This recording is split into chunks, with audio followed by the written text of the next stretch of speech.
Storage unit. A storage unit performs storing operation. Specific functions of the storage units are hold, store. First A.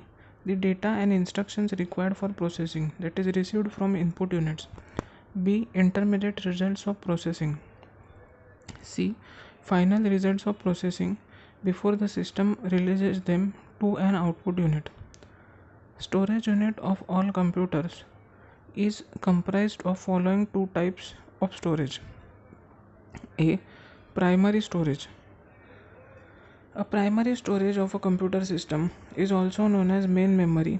It stores pieces of a program instructions and data, intermediate results of processing, and recently produced results of those jobs on which the computer system is currently working. Central processing unit can access these pieces of information directly at very fast speed. However, primary storage is volatile and it loses the information in it as soon as computer system switches off or resets. So basically primary storage is main memory and it stores pieces of program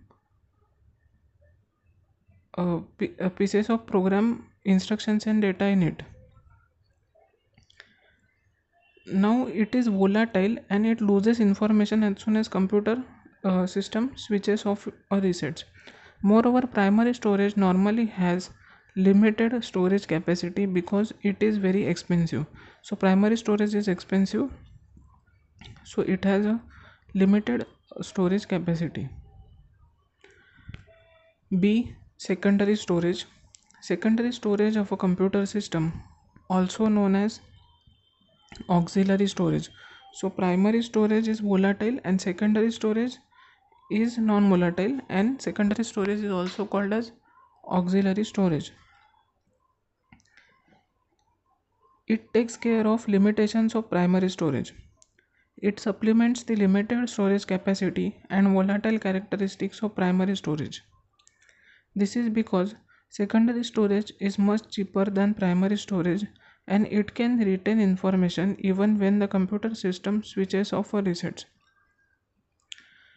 The most commonly used secondary storage medium is magnetic disk. So magnetic disk is most commonly used secondary storage. CPU, central processing unit.